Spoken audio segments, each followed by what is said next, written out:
उल्टा आप ही के ऊपर तनकीद होना शुरू हुआ। आपने तो एक नेकी के तौर पर कहा था ताकि अदारे भी एक्टिव हों। होता यूँ कि जब हम बात को ओपन करते हैं वो डर जाते हैं, ये ना हो कि हमारा जो बाप है किसी किस्म का उसको नुकसान हो जाए। आपने वो गैंग को भी रिवील किया है, जो गैंग था इसके पीछे। इकरारी बोला गया। नहीं तो ये आपको डर नहीं लगता? आप डायरेक्टली जाके गैंग्स के साथ जो है ना वो छेड़खानी, आपको क्या लगता है कि ये टेम्परेरी है या दोबारा किसी केस के अंदर डकी को फंसाया जाएगा? उनको ये बात पता चल गई थी NCCI वालों के कि यूट्यूबर के पास पैसा है, अगर रजब बट के पास है तो डकी के पास भी होगा। ये वो हथकंडे थे डकी को डराने के लिए, रोकने के लिए। फिर डकी की बीवी से 90 लाख रुपया लिया गया। जो वर्दा मलिक का एक पॉडकास्ट हुआ है बड़ा मशहूर, एक पॉडकास्टर्स के साथ एक नैरेटिव उन्होंने बिल्ड किया है कि अगर औरत फाइनेंशियली स्ट्रॉन्ग नहीं है, उसके ऊपर घर की जिम्मेदारियां हैं, अगर उसने अपने बाप का ऑपरेशन करवाना है या उसने बच्चों अपने छोटे बहन भाइयों की कफालत करनी है, तो औरत के लिए सब जायज़ है। पैसा अच्छे तरीके से भी कमाया जा सकता है। पहले 25,000 में इनके गुजारे हो रहे थे, तो सर आपने एक तरफ क्या किया, आप एक तरफ बोल रहे हो हम उसको नंगा कर रहे हैं, दूसरी तरफ आप तस्वीरें भी खिंचा रहे हो। ये जो कह रही होती है कि गिफ्टिंग ही सिर्फ होती है और कुछ नहीं होता, इसमें क्या सच है? और कुछ मतलब कोई मुलाकातें नहीं सर होती हैं, मुलाकातें क्यों नहीं होती? गिफ्टिंग कौन करता है? जिसके पास आराम का पैसा होता है। एक मर्द बैठ के लड़की को गिफ्टिंग कर रहा है, उसकी बीवी से नहीं पूछेगी। ये अल्लाह को पता है और रजब को पता है कि वो जो वीडियो थी वो किस चीज़ की वीडियो। हो सकता है मेडिसन हो सकता है ड्रंक हो। अब इसके बारे में हम लोग क्या बोल सकते हैं? आपको लगता है कि अभी भी सुलह नहीं हुई? सुलह नहीं हुई। अलीम खान आपको लगता है कि वो ये बात भूल जाएगा? देखिए, व्यूज़ हर किसी को चाहिए, फेम हर किसी को चाहिए। अब ये स्टंट खेलना, कुछ लोगों की आदत होती है स्टंट खेलना, मार्केट में जिंदा रहे। सेंटोरस के अंदर जो रेप का एक केस हुआ था, रेप नहीं था, ये मर्जी के साथ था।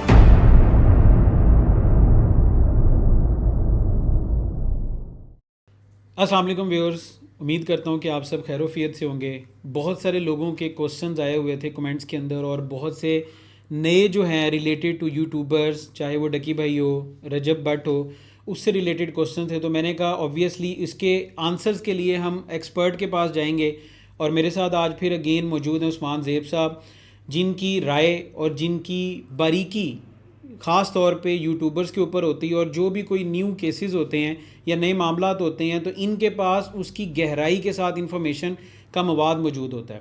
अस्सलाम वालेकुम उस्मान भाई, कैसे हैं? वालेकुम अस्सलाम, बहुत बहुत शुक्रिया जी, आपने टाइम दिया। उस्मान भाई आपका शुक्रिया, आपने टाइम दिया, और बड़ी न्यू अपडेट्स आई हुई हैं। और सबसे पहले स्टार्ट करेंगे सर वेला मुंडा से।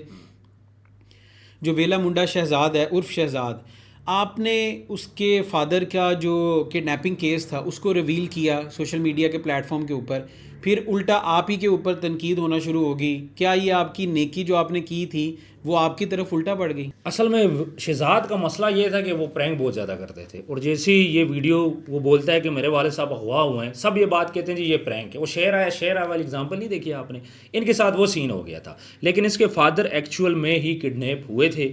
जब जो एक्सपर्ट थे उन्होंने जब उनसे बात की कि इनके फादर किडनैप हो चुके हैं, सब ने ये बात बोली कि ये प्रैंक होगा। हालांकि ये सारा जो सिनेरियो था वो रियल था और पैसों के लिए उनको किडनैप किया गया था। नहीं तो वो शहजाद की तरफ से भी इनडायरेक्टली जो है ना वीडियो के ऊपर आपको कहा गया था, आपने तो एक नेकी के तौर पर कहा था ताकि अदारे भी एक्टिव हों और उसकी तरफ कोई लाया मिल निकले, लेकिन उल्टा आपको कहा गया था वीडियोस ना बनाएं या इस हाईलाइट ना करें इस टॉपिक को। इशू ये हुआ था कि जब उन्होंने कांटेक्ट किया शहजाद के साथ कि हमें पैसे दो, जब हमें वो बात पता चलती है हम लोग उस बात को रिवील करते हैं, और मुझसे पहले ही हमारे पॉलिटिशियन है वो भी इस बात को रिवील करते हैं। जब वो रिवील करते हैं उसके बाद वो वीडियो भी डिलीट कर देते हैं। प्रॉब्लम यहाँ पे ये थी कि उसके बाप की जान को ख़तरा था। मैं अपनी जगह पे ठीक था, वो अपनी जगह पे ठीक था। उन्होंने पहले क्या किया, उनको समझ ही नहीं आ रही थी कि उनके साथ हुआ क्या है, कौन सी बात हमने छुपानी है, कौन सी बात हमने बतानी है। उनको इस चीज़ की समझ नहीं थी, ख़ासतौर पर उसका भाई उमैर है, रिजवान है। होता यूँ है कि जब हम बात को ओपन करते हैं वो डर जाते हैं, ये ना हो कि हमारा जो बाप है किसी किस्म का उसको नुकसान हो जाए, क्योंकि वो डाकुओं के साथ राब्ते में थे।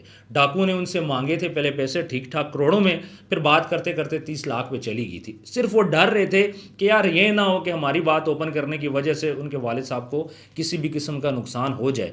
डिपार्टमेंट ने इसको बड़ी मुश्किल से एग्री किया कि भाई ठीक है, वो तो कह रहा था कि मैं पैसे दे रहा हूँ, अपने बाप को ला रहा हूँ। फिर पुलिस वालों ने बोला, CCD वालों ने बोला कोई नहीं, आप पैसे दो, अपने वालिद साहब को रिहा करो, फिर हम लोग इस पर एक्शन लेंगे। नहीं तो उस्मान साहब, आपने वो गैंग को भी रिवील किया है, जो गैंग था इसके पीछे। इकरारी बोला गैंग, इकरारी बोला गैंग जो था, गैंग की तरफ से भी आपको कोई धमकियां या कोई फ़ोन कॉल्स वगैरह आई हैं? असल में जो गैंग वाले हैं ना उन्होंने मुझसे कांटेक्ट किया है। अभी गैंग की कुछ चीज़ें ओपन हुई, कुछ चीज़ें ओपन नहीं हुई। अभी ये जो केस है 1-2 दिन तक क्लियर होगा। अब मामला ये पड़ता है कि जिन 4 लोगों को मारा गया उनके कज़न ने मुझसे कांटेक्ट किया है।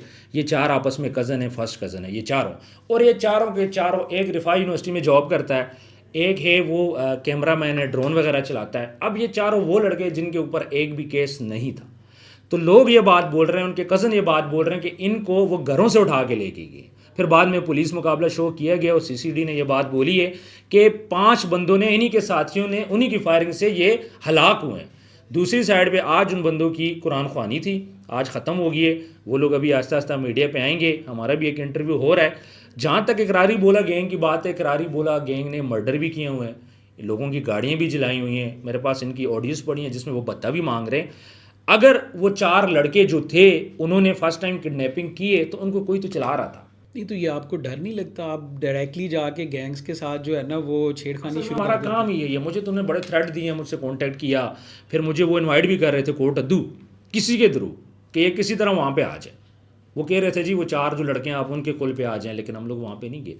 प्रॉब्लम यहाँ पे ये है कि सीसीडी जहाँ पे इतना अच्छा काम कर रही है वहाँ पे ये गैंग खुलेआम ऐसी हरकतें क्यों कर रहे हैं। ये अगर किसी को मर्डर कर रहे हैं पास खड़े होकर टिकटॉक बना रहे हैं, ये किसी की गाड़ी चला रहे हैं तो साथ खड़े होकर सामने वीडियो बना रहे हैं, फिर ये फेसबुक यूज़ कर रहे हैं, इंस्टाग्राम यूज़ कर रहे हैं, व्हाट्सएप यूज़ कर रहे हैं। अब डाकू ये चीज़ें यूज़ करने लगे तो फिर पीछे बचा गया। अच्छा उस्मान भाई, आज 24 नवंबर को आपको मुबारक हो कि डकी का फाइनली जो है ना वो बेल हो चुकी हुई है काफ़ी अरसे बाद। और 2 दिन बाद, हाँ जी, 17 अगस्त को ये हुआ था। 100 दिन बाद हुई है। और डकी के अगर केस को हम लोग पहले भी डिस्कस कर चुके हुए हैं और हम लोग उसकी हाइलाइट्स देखें ना तो कभी जज इनकार कर देता है केस सुनने से, कभी कोई मामला आ जाते हैं। फाइनली आज जो है वो उसको रिहाई मिल गई हुई। आपको क्या लगता है कि ये टेम्परेरी है या दोबारा किसी केस के अंदर डकी को फंसाया जाएगा? डकी का ये सीन हुआ था कि ये कहानी स्टार्ट होती है रजब भट्ट से। अब रजब को जब ब्लेसमी में NCCIA वाले बुलाते हैं, वो यजीद की जद वाला मसला हुआ था, उसमें रजब को ये बात समझ आ जाती है कि इनका रुख ठीक नहीं है। फिर रजब का जो क्लैशेस थे कार जोन के साथ थे। कार जोन जो है वहाँ पे जवार जो शख्स है उसकी पार्टनरशिप थी, वो NCCIA में था। रजब ने क्या किया था, इनसे पहले 3 गाड़ियाँ ख़रीद चुका था, चौथी एक और प्राडो ख़रीदी थी और वहाँ पे उसका कुछ इशू बना था। फिर वो बंदा बार बार बोलता था जवार को इन तुन के रखो, NCCIA के अंदर जवार इंस्पेक्टर है। रजब को ये पता चल गया था कि NCCIA वाले ना मुझे रगड़ा देंगे। वो पेश होता है, नेक्स्ट डे पाकिस्तान से बाहर चला जाता है और ये उसकी खुशकिस्मती होती है। फिर उनको ये बात पता चल गई थी NCCIA वालों पे कि यूट्यूबर के पास पैसा है, अगर रजब भट्ट के पास है तो डकी के पास भी होगा। फिर उसको गिरफ्तार करते हैं डकी को एयरपोर्ट से, और बाई चांस जब वो पाकिस्तान से अपनी मिसेस के साथ बाहर जा रहा था वो वहाँ से पकड़ा जाता है। अगर डकी बाहर ना जाता तो उस टाइम पे ये ना पकड़ा जाता, ये अपनी वर्किंग कर रहे थे। फिर डकी को गिरफ्तार किया गया, डकी से पैसे मांगे गए। करप्ट ऑफिसर थे, कभी क्या करते थे कोर्ट के अंदर, अगर दिन को 12 बजे का टाइम है डकी को 9 बजे पेश करते थे। कभी बोलते थे जुम्मे के दिन उन्होंने कहा जी हमसे डॉक्यूमेंट्स रह गए, जब डॉक्यूमेंट्स आते हैं तो कोर्ट का टाइम ख़त्म हो जाता है। ये वो हथकंडे थे डकी को डराने के लिए, रोकने के लिए। फिर डकी की बीवी से 90 लाख रुपया लिया गया उसके ऊपर, मोटरवे के ऊपर 90 लाख रुपए कि उसको बोला गया कि भाई इसमें हम डकी को कंपनसेट करेंगे, यानी हम इसको तंग नहीं करेंगे, मारे पीटेंगे नहीं। 60 लाख रुपए इस चीज़ का था, 30 लाख रुपया था जुडिशल करने का कि डकी को हम लोग जुडिशल करवाएंगे। लेकिन इन्होंने क्या किया, कोई तावन नहीं किया। फिर FIA को पता था इस बात का, FIA काफ़ी टाइम से इनको इन्वेस्टिगेट कर रही थी। जब उन्हें पता चलता है वो इसकी बीवी को एतमाद में लेते हैं और सुबह 7 बजे उसको बुलाते हैं और 20 मिनट के अंदर FIR दे के इन सब को गिरफ्तार कर लेते हैं। गिरफ्तार ना कर दे तो पिंडी वालों की तरह वो भी भाग जाते। नहीं तो उस्मान भाई, जब गिरफ्तार किया गया, ये सारा स्कैंडल सामने आया, तब आपका भी नैरेटिव ये था कि अब जो है ना वो डकी की ज़मानत भी हो जाएगी और अब डकी बाहर भी निकल आएगा क्योंकि केस का रुख चेंज हो गया था। लेकिन हमने उसके बाद भी देखा कि काफ़ी देर डकी जो है ना वो अंदर ही रहा है उसके बाद। उसके पीछे ना एक और सिनेरियो भी था। एक पॉलिटिशियन है कराची के, मैं अपनी वीडियो में बोल चुका हूँ, लोगों को पता भी है। वो जो पॉलिटिशियन है उनका भी बड़ा असर रसूख था। डकी की और उनकी आपस में एक पार्टनरशिप थी और उस पार्टनरशिप की बेस पे डकी ने इन्वेस्टमेंट कराई थी और वो पैसा डूब चुका था। तो उन्होंने भी यहाँ पे बदला फिर निकाला है, जिसकी वजह से जज साहब ने भी ये बात बोले जी मैं केस नहीं सुनता, दूसरे जज को, हाई कोर्ट को रेफ़र करो, जो सीनियर जज है। तो अभी जो जज है जिसने ये किया है, उनको ज़मानत दी है, इस जज के ऊपर प्रेशर कोई नहीं था क्योंकि ये तगड़े जज हैं, इन्होंने प्रेशर को वो नहीं किया। फिर जाहिर बात है जितना रगड़ा लगाना था वो लगा चुके, अब और कितना लगाएंगे, 100 दिन रगड़ा लग चुका है और कितना लगाएंगे। तो इसलिए तब जाके अभी चीज़ें ना थोड़ा सा उसके लिए ईजी होगी। अच्छा उस्मान भाई, एक और ना बड़ा नैरेटिव है जो मैं आपसे उसका ओपिनियन ज़रूर लूँगा, और आप अपनी वीडियोस के अंदर जिक्र भी कर चुके हुए हैं, जो वर्दा मलिक का एक पॉडकास्ट हुआ है बड़ा मशहूर एक पॉडकास्टर्स के साथ, और उसके अंदर एक नैरेटिव उन्होंने बिल्ड किया है कि अगर औरत फाइनेंशियली स्ट्रॉन्ग नहीं है, उसके ऊपर घर की जिम्मेदारियाँ हैं, अगर उसने अपने बाप का ऑपरेशन करवाना है या उसने बच्चों अपने छोटे बहन भाइयों की कफ़ालत करनी है, तो औरत के लिए सब जायज़ है कि औरत चाहे स्विमिंग पूल वाले डांस करे, औरत चाहे जिस मर्जी माहौल के अंदर बैठे। तो वो एक नैरेटिव उन्होंने इतने बड़े प्लेटफॉर्म के ऊपर आके औरत का सामने रखा है कि वो हर चीज़ जायज़ है। इस तरह तो फिर जो रेड लाइट एरिया के अंदर औरतें हैं उनके भी कोई ना कोई मसाइल ही होते हैं। अगर ये तो वर्दा मलिक ने बोला है ना, और कुछ सोशल मीडिया के लोग हैं उन्होंने बोला है, कुछ ड्रामा एक्टर्स हैं उन्होंने बोला है, बाकी तो नहीं बोल रहे ना। हमारा अल्लाह तो ये नहीं बोल रहा, अल्लाह क्या बोल रहा है? एग्जैक्टली हमने तो वो सुननी है ना, वर्दा मलिक को तो हम नहीं सुनेंगे। अच्छा, वर्दा मलिक को तो मैं जानता ही नहीं था, सिड रैपर के वो उस शादी में डांस करती हैं। होता क्या है, एक बात मैं थोड़ा सेंड पे जाता हूँ। वर्दा मलिक ने पता है क्या बात बोली उससे अगले जो इंटरव्यू में? उसने बोला ये वही मर्द थे, गधे थे, आई थिंक कुत्ता भी बोला, इस किस्म की वर्डिंग यूज़ की है। और कह रहे थे जब ये प्रोग्राम ख़त्म हुआ है तो सब ने यूँ दायरा बना के मेरे साथ सेल्फियाँ बनवाई हैं। तो सर आपने एक तरफ क्या किया, आप एक तरफ बोल रहे हो हम उसको नंगा कर रहे हैं, दूसरी तरफ आप तस्वीरें भी खिंचा रहे हो। अब सीन यहाँ पे ये होता है, वरुस ने कहा जी मैं 25,000 की नौकरी करती थी। मैंने एक इंटरव्यू किया है कल, एक लड़की थी, उसको हमने इनवाइट किया था। वो लड़की फ्रीलांसिंग करती है, पूरा घर चलाती है, उसका बाप घर में बैठा है, लड़की पूरा घर चलाती है। तो मैंने उसे बोला आप इतनी मतलब लुकिंग भी है, सारा कुछ लाइव क्यों नहीं बैठती? उसने बोला सबसे पहले हमारी इज़्ज़त है, हमारा इस्लाम है, उसके बाद बाकी चीज़ें। तो पैसा अच्छे तरीके से भी कमाया जा सकता है। पहले 25,000 में इनके गुजारे हो रहे थे, इन्होंने क्या किया, जब पैसा आया अपने खर्चे बढ़ा दिए। मुझे ये बात बोलें, पहले ये पार्लर नहीं जाती थी, अब जाती है पार्लर में, हर महीने 1.5 से 2 लाख रुपया लगाती है। तो किसने कहा है? अपने खर्चे कंट्रोल करो ना, बजाय इसके कि आप अपने खर्चे ज़्यादा कर दिए। नहीं उस्मान भाई, ये सोशल मीडिया पे आके एक और नैरेटिव भी बिल्ड करना चाहती है ना कि आप एजुकेशन को करो साइड पे, ख़ास तौर पे फीमेल्स को पढ़ने की ज़रूरत नहीं है, आप गुड लुकिंग हो, अपने आप को थोड़ा बेहतर करो, लाइव पे बैठ जाओ, टिकटॉक पे गिफ्टिंग लो और पैसे कमाओ। इसमें मुझे ये नहीं समझ आती उस्मान भाई कि जो पेरेंट्स हैं, मैं समझता हूँ कि पेरेंट्स का बहुत ज़्यादा कसूर है कि उस चीज़ को वो रोकते नहीं। देखें हर लड़की तो नहीं बैठती ना, ये कुछ लड़कियां बैठती हैं। मुझे एक बात बोलें, अभी भाई टिकटॉक खोल के देखें, मैक्सिमम ये लड़कियां कहाँ से आती हैं? आपने कभी ये सोचा इनका बैकग्राउंड क्या है? क्या अच्छे घर की लड़की टिकटॉक लाइव पे बैठेगी? सर हम नहीं बैठ सकते, मैं खुद टिकटॉक लाइव पे बहुत कम बैठता हूँ, और बैठता भी हूँ तो हम मैचेस नहीं खेलते, लिमिटेड जो गपशप होती है करके, जो काम वहाँ से हमने डेटा इकट्ठा करना होता है हम लोग ले लेते हैं। ये लड़कियाँ बहुत गरीब घरों की लड़कियाँ हैं, और ये आयशा जट जो सलमान के साथ वाक़या, उसको लिखना भी नहीं आता, और उसको आप देखें, उसकी मॉडर्न लुक्स देखें, आप हैरान रह जाएंगे। उसको मैसेज सेंड करते हैं, वो किसी से पढ़ाती है, फिर रिप्लाई करवाती है, खुद रिप्लाई भी नहीं कर सकती, नंबर भी नहीं सेव कर सकती, और उसको आप देख के आपको लगता है वो दिन का कितने पैसों कमा रही है, लाइव पे बैठती है, इंग्लिश बोलती है। तो ये जो सारी चीज़ें गरीब घरों की लड़कियाँ हैं, पैसा देखा नहीं है, आज इनको जब पैसा मिल गया है, वर्दा मलिक की क्या एजुकेशन है? कुछ भी नहीं है। तो इन्होंने पैसे के लिए सारी उम्र ये तरसी हैं ये लड़कियाँ, और अब आके यहाँ पे इनको पैसा मिल गया तो वो कहती हैं सारे जाए बाढ़ में। सूफी गुजरातन को देखा है कभी आपने? नहीं, मैंने नहीं देखा। क्या फरमाती हैं, गाली से अलावा तो वो बात ही नहीं करती, ऐसी ऐसी बातें वो करती है कि अभी शो पे हम लोग कर भी नहीं सकते। सुंबल को अभी देखा है कभी आपने? सुंबल की ऐसी वो करती है, मैं आपको वीडियो दिखाऊँ आप हैरान रह जाओगे कि लड़के ऐसी बातें नहीं कर सकते जो वो लड़कियाँ कर रही हैं। किस लिए? पैसे के लिए। फिर जब गिफ्टिंग होती है, इनको गिफ्टिंग क्यों करते हैं? कोई ना कोई मकसद तो होता है। वो लड़की का आपने देखा है जी, मेरे अकाउंट में पैसे डालता था, मैंने तो अकाउंट नहीं दिया, सेनोरिटा, शायद आप उसको जानते हैं कि नहीं जानते। अच्छा उस्मान भाई, गिफ्टिंग का भी आपने जिक्र किया, मुझे ये थोड़ा सा बताएं कि ये जो कह रही होती हैं कि गिफ्टिंग ही सिर्फ होती है और कुछ नहीं होता, इसमें क्या सच्चाई और है? कुछ मतलब कोई मुलाकातें नहीं सर होती हैं, मुलाकातें क्यों नहीं होती? वीडियो और मकसद क्या है गिफ्टिंग करने का? देखें, गिफ्टिंग कौन करता है? जिसके पास आराम का पैसा होता है, मतलब जो बगैर किसी मकसद का नहीं करता।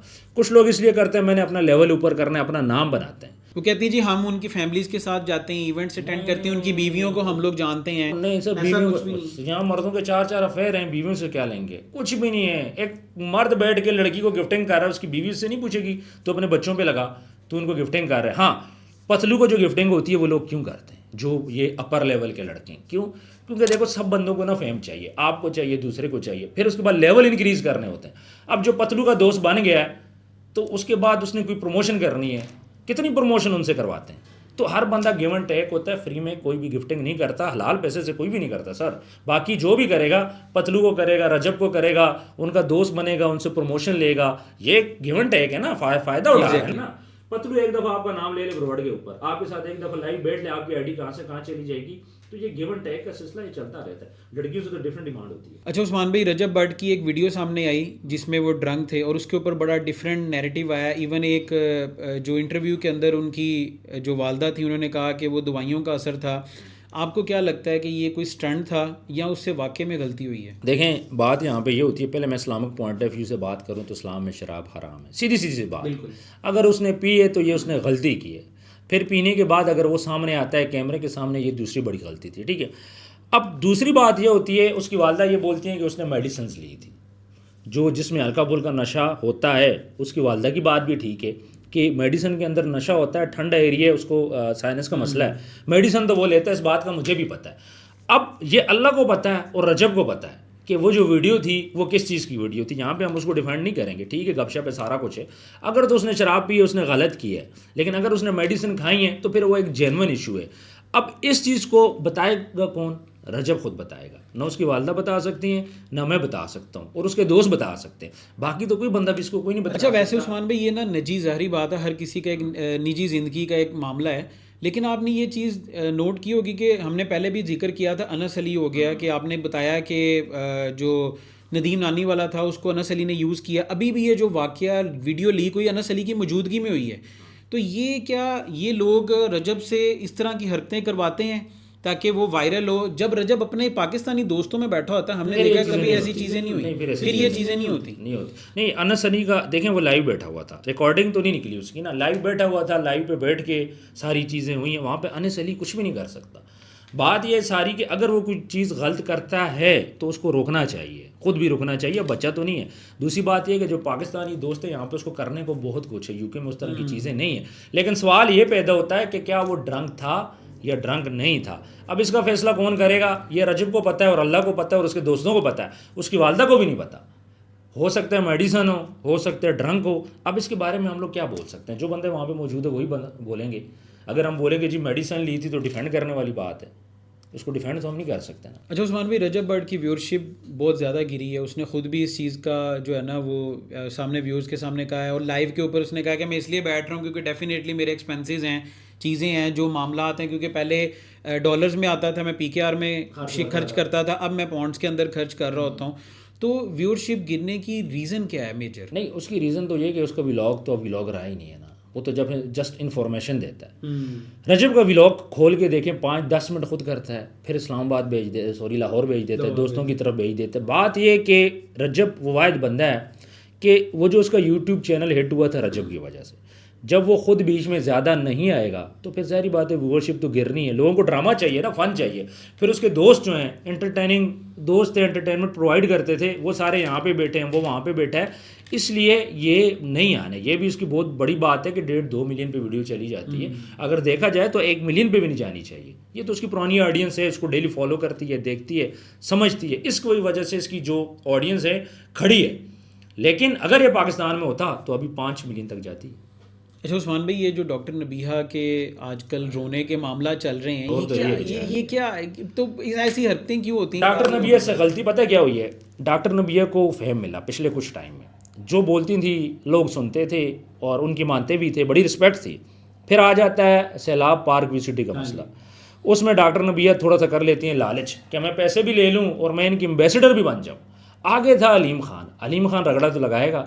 जब तक अलीम खान के साथ इनकी सुलह नहीं होती, ये पहली दफ़ा कोई बंदा ऐसी बात कर रहा होगा, तब तक इनके साथ ये मसले चलते रहेंगे। आपको लगता है कि अभी भी सुलह नहीं हुई? सुलह नहीं हुई। अलीम खान आपको लगता है कि वो ये बात भूल जाएगा? अब आपके रिस्क पे कोई बंदा लात मार दे खामखा, रीज़न भी ना हो, पूरा पार्क विसिटी खामोश है, खुश है, कंपनसेट हुआ, वॉल बन रही है, लेकिन इन्होंने रोला किया और इनके रोले की वजह से पूरा जो सैलाब का एरिया था ना, पूरा एरिया डिस्टर्ब हुआ है, सबका फोकस उधर ही था, बाकी सारे इलाके रह गए थे। तो अलीम खान ये बात माइंड में तो रखेगा। फिर इन्होंने शादी कर ली, शादी की तारिक जमील साहब के घर में, उधर गाने भी गा रही हैं, आप उनका ड्रेस देख लो तो यहाँ से नज़र भी आ रहे हैं। फिर उसके बाद देखिए व्यूज़ हर किसी को चाहिए, फेम हर किसी को चाहिए। अब ये स्टंट खेलना, कुछ लोगों की आदत होती है स्टंट खेलना, मार्केट में जिंदा रहना। अब ये मुहतरमा क्या बोलती हैं शोर को, जी मेरे शोर को कोई बंदा खसी ना बोले। अब आप मुझे बोलो, इसके बाद लोग छोड़ेंगे। फिर उसके बाद फिर वो शोहर की वीडियो भी कोई आ जाती है कि वो रेफरेंस दे रहे हैं कि मेरा जानने वाला है, जिसको आपने रिवील भी किया, उनसे इंटरव्यू भी किया, कि उनका कोई लेना देना नहीं है उनसे। आप उनकी हकीम लोपाड़ साहब की बात कर रहे हैं, वो चीज़ भी मैं उस तरफ भी आता हूँ। अच्छा, इनके शोर क्या बोलते हैं जी, मैं रन मुरीद नहीं हूँ, तो लोग छोड़ेंगे? अपने मुंह से खुद बोल रहे हो, लोगों ने तो पकड़ना ही है, रील्स बन रही हैं, मीम्स बन रही हैं।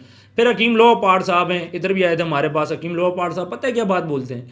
वो ये बात बोलते हैं कि ये शादी ना करता तो डॉक्टर नबिया से मैंने शादी करनी थी। सर व्यूज़ चाहिए, हकीम लोपाड़ को समझ है मैंने व्यूज़ कैसे लेने। बाद में कहते जी AI है या मुझसे गलती होगी। हमारी एक एंकर है, अभी उन्होंने एक वीडियो बनाई है लहंगा पहन के, उसी तरह ही डॉक्टर नबिया के लहंगे के बारे में। तो लहंगा बेचने वाला जो शॉपकीपर है ना, उसका लड़का क्या बात बोलता है कैमरे पे कि अगर ये शादी आरएस को करना करता मैंने शादी करनी थी। तो खुद हिसाब लगा लें, ये एक मीम बन गई, इनकी अपनी गलती है। मार्केट में ज़िंदा रहने के लिए सारा कुछ हो रहा है और कुछ भी नहीं है। अब डॉक्टर रूबी ने उन पर केस कर दिया है। अच्छा उस्मान भाई, एक बड़ा ही अफसोसनाक वाक़या हुआ है इस्लामाबाद के अंदर, सेंटोरस के अंदर, जो रेप का एक केस हुआ है। उसके ऊपर आपकी क्या जो अभी तक आपने हक़ाइक़ लिए हैं सामने, वो वाक़या हुआ है क्या बेसिकली? यार वो वाक़या ना, उस पर मैंने वीडियो बनानी है। जो लड़की है ना, उससे भी मेरी बात हुई। जो लड़के थे उसके दोस्त यार मेरे पास स्टूडियो में आए थे। अब वो वाक़या मैं पहली दफ़ा आपको सही वाक़या बताता हूँ। वाक़या क्या, मेरे पास प्रूफ्स पड़े हैं, मेरे पास उस लड़की की ऑडियो भी पड़ी हैं। मैंने फिर बातचीत हुई, फिर वो उनसे मोबाइल मांग रही थी, पैसे मांग रही थी, मैं भी उसमें बारगेन का हिस्सा रहा हूँ, क्योंकि हमें भी तो इन्फॉर्मेशन चाहिए होती है। फिर उस लड़की ने बोला ठीक है मैं सुलह करूँगी। वो उस हॉस्टल में रहती थी, वहाँ पे गए। एक लंबा इन शॉर्ट ये है कि मसाज सेंटर में ये लड़की काम करती थी। इस पर ऑलरेडी पहले भी ये लोगों पे 2 FIR करवा चुकी है। अब लड़के जाते हैं मसाज सेंटर में मसाज करवाने के लिए, ये लोग क्या करते हैं, उनकी वीडियोज़ बना लेते हैं। अब जब लड़के को ये बात पता चलती है कि हमारी वीडियोज़ हैं, वो लड़का भी किसी बड़े घर का था और बड़ी एक मतलब जिसकी डिग्री भी हाईली डिग्री करना चाह रहा था। मैं यहाँ पे इसलिए नहीं बोलूँगा कि उसके फ्यूचर का मसला बनेगा। फिर होता क्या है, लड़का जाता है कुछ लड़कों के साथ, वहाँ पे जाके इनको मारता है, मसाज इनसे मोबाइल ले आता है, 2 मोबाइल। अब मोबाइल लेके जब लड़का वापस आता है, लड़की उसकी मिन्नतें करती है कि भाई मोबाइल वापस करो। वो लड़का कहता है ठीक है मैं वापस कर दूंगा। तकरीबन 1 हफ़्ता इस दौरान गुजर जाता है। लड़का कहता है आओ ना ज़रा सेंटोरस दोबारा। वो कहता है चलो मोबाइल दे रहा हूँ, फ़ायदा तो उठाऊँ ना।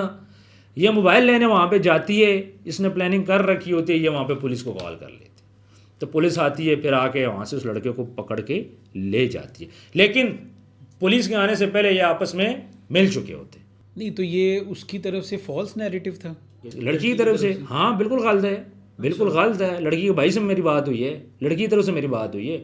मतलब ऐसा कोई मामला हुआ ही नहीं था? नहीं, रेप नहीं था, ये मर्जी के साथ था। मैंने आपको बताया कि ये मसाज सेंटर में काम करती थी, लड़के मसाज करवाने गए। आपको पता है कि मसाज सेंटर में क्या होता है, वहाँ बड़ा कुछ होता है, वहाँ सारा कुछ होता है। उनकी लड़कों की वीडियोस बनती हैं, फिर लड़के आते हैं मसाज में और लड़कियों को भी मारते हैं। इसका मोबाइल भी लेके जाते हैं, एक और मोबाइल भी लेके जाते हैं। फिर ये जब उनसे मोबाइल लेने के लिए बातचीत करती है तो लड़के कहते हैं आ जाओ सेंटोरस वहाँ पे फ्लैट पे, तो हम आपको मोबाइल वापस कर देंगे। इस दौरान लड़की ऑलरेडी 2 केसेस इसके ऊपर हैं जिसमें लड़की नामजद है और इसने इसी किस्म की कार्रवाई की हुई है। लड़के की गलती है, लड़की की भी गलती है। लड़की मसाज सेंटर वाली लड़की है, इसने वीडियो बनाई। आप समझ गए ना, लड़का मसाज सेंटर गया तो उसके साथ हुआ है। अच्छा उस्मान भाई, NCCI एक अदारा गवर्नमेंट की तरफ से बनाया गया, इन सारी जितनी भी ऑनलाइन स्कैम्स हैं या ऑनलाइन जितने भी फ्रॉड्स हैं उन सब के लिए। फिर हम देखते हैं कि NCCI के अंदर इंटरनल करप्शन निकल आती है कि वहाँ पर बंदे मुलव्वस हो जाते हैं जो खुद करप्शन कर रहे हैं रोकने वाले। अब पंजाब एक नया नैरेटिव जो है ना, नया एक डिपार्टमेंट बिल्ड कर रही है स्पेशल ऑनलाइन मॉनिटरिंग प्रोजेक्ट का, और इसके लिए 12 करोड़ 40 लाख रुपया मुख्तस किया गया है। और इसका मकसद ये होगा उस्मान साहब कि जो आप धड़ल्ले से बोलते हैं ना, जो भी आपके माइंड में आता है, कोई भी न्यूज़ उठा लेते हैं, ये अब आइंदा के बाद आप वो सोच समझ के बोलेंगे। तो ये अदारे बार बार बिल्ड करना, ये क्या है उस्मान भाई? ये देखें, मैं आपको एक बात बोलूँ, जरदारी साहब की बात करें, मुस्तस्ना हो गए ना हर चीज़ से। हाँ जी। इसका अवाम को क्या फ़ायदा है? मुझे बताएं, जरदारी पे केस नहीं होगा, मुझे इसका क्या फ़ायदा, आपको इसका क्या फ़ायदा? कोई फ़ायदा है? इसी तरह सारी चीज़ों को ना कंट्रोल किया जा रहा है। एग्जैक्टली। ठीक है, पार्टी भी इकरारुल हसन साहब आ गए, अपनी पार्टी बना रहे हैं। आज से 10 साल बाद देख लें वो पाकिस्तान के वज़ीर आज़म होंगे, मैं आपको अभी से बोल देता हूँ। जगह जगह जा रहे हैं, हाँ लोगों को मिला रहे हैं साथ। इनके पास पैसा कहाँ से आया? इकरारुल हसन के पास क्या इतना पैसा है कि वो पार्टी बना के फिर पार्टी चला रहे हैं, जगह जगह लोगों को वो कर रहे हैं। तो सारी अभी आज इलेक्शन हुआ, नून लीग निकली है वहाँ पे, हमें पता था नून लीग निकलेगी, उसने निकलना ही था। और तो और KPU निकल गई है, जहाँ पे हुकूमत किसकी है, उसकी हुकूमत है। असल में मसला यहाँ पे यह आ गया कि लोग भी थोड़ा सा ना सियाने हो गए। अभी यहाँ पे आप जो बोल रहे हो ना, पीका एक्ट ऑलरेडी लगा हुआ है, पीका एक्ट ऑलरेडी चल रहा है। NCCI वालों ने क्या किया, करप्शन की टिका के पैसा खाया। 5 साल हुए NCCI को बने हुए, इस 5 साल में इन्होंने पैसा ही खाया, कारकर्दगी इनकी सिफर है। बिल्कुल नए जो डिपार्टमेंट बन रहे हैं ये अच्छा हो रहा है। CCD नया डिपार्टमेंट बना, बिल्कुल ऐसे मरीम नवाज की निगरानी में। NCCI ये पहले का बना हुआ, ये मरीम नवाज से पहले का है। CCD मरीम नवाज से बाद का है। CCD की वजह से देखें आज हम सुकून से यहाँ पे बैठे बात कर रहे हैं। इसी तरह पैरा फोर्स बन गया। क्या आपने कभी सुना था कि जो बड़े बड़े सियासतदान हैं इनकी बिल्डिंग्स गिरी हैं?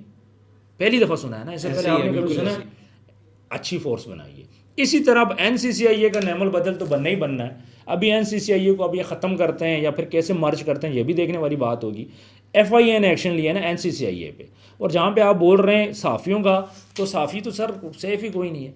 CCD की वजह से थोड़ा बहुत सेफ़ हुआ है, बाकी तो ये सेफ़ है ही नहीं है।